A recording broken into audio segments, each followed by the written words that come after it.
Hello once again, people of the internet. Drew here. I went shopping at Toys R Us recently because they were having a buy one get one free deal on My Little Pony toys. And since I needed Rarity and Applejack to complete my collection of the main 6, I figured now was a perfect opportunity to do some shopping.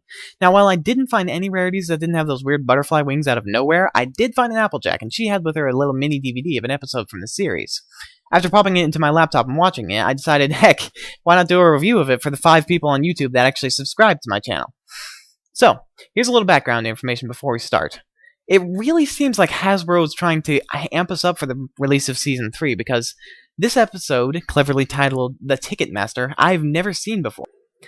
And since there's no identifying numbers or anything on the disc besides the name of the episode, I have to assume that this is a leaked Season 3 episode. So basically, Twilight Sparkle's helping out Applejack on the family farm when she receives an invitation for her and one other friend to the Grand Galloping Gala from Princess Celestia herself. Apparently, everyone in the episode has forgotten how terrible the Grand Galloping Gala was in Season 1, because they all want the ticket, and they'll do anything to get it. Now, I'm a little confused why they didn't have an episode like this in Season 1. I mean, it would have fit perfectly between the defeat of Nightmare Moon and that episode where Rainbow Dash works herself to death and gets really sleepy. As it was, though, I didn't hear anything about this Grand Galloping Gala thing until Pinkie Pie decided she'd make special cupcakes for each of her friends to eat while they were there. Now, I'm not exactly sure if this is Hasbro's attempt to go back and fill in that plot hole. No, not that kind of plot hole, or if this was a new episode entirely.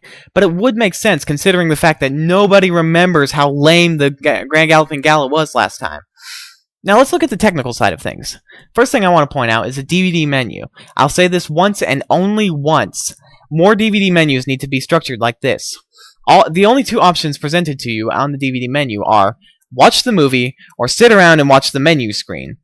This is what I've wanted from DVDs since the day I started buying DVDs. I don't want special features, setup, or scene selection. Just give me the movie to watch. That's what I paid for. Hasbro really seems to get it. They seem to know what we bronies want. Simplicity. Which brings me to another point. Standard def. Yes, instead of the fan-favorite high definition, they decided to present this episode in standard def, and I'm going to give you 2 reasons why I like that. 1, it's compatibility. You can play it in any DVD player, any laptop, any device you can think of besides like an MP3 player, anything that takes DVDs, and it will work, instead of Blu-rays or high-def DVDs, which don't even exist anymore, where you have to have a specific player to play the thing. Most things nowadays have a DVD player, and this will work in any of them. Reason 2 is that it just looks better. Now, forgive me for saying so, but I'm a kid of the 90s, and I've grown up on the fact that my TV is going to have a little bit of fuzz to its picture. And without my fuzz, I don't feel like I'm watching an actual episode of TV. Another point Hasbro got just right. Now, another thing I'd like to point out is the voice acting. Now, I'm not saying there's anything wrong with the way the voice actresses portrayed their characters. In fact, it was mind-blowing, just like every other episode.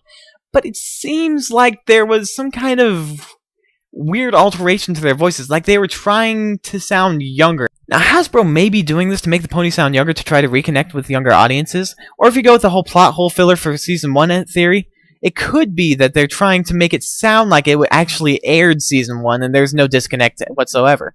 Nice try, Hasbro. I see right through your ruse.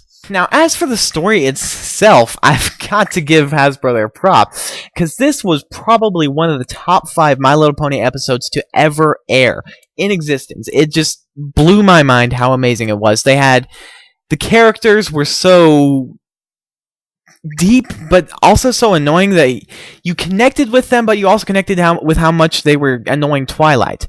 There was this whole yakety sax chase scene that literally had me on the ground laughing. And at the end, spoiler alert, Celestia just simply sends Twilight more tickets to the gala, saying, "Why didn't you just say so?" And that literally killed me with laughter. Trollestia strikes again. Now, all in all, I'd have to give this episode a 5 out of 5. I mean, the DVD menu, the simplicity of the standard definition, everything just fit together perfectly. Sure, there were a few hiccups, but it really was a small price to pay for a sneak peek of Season 3. I'm really excited to see what else they have in store.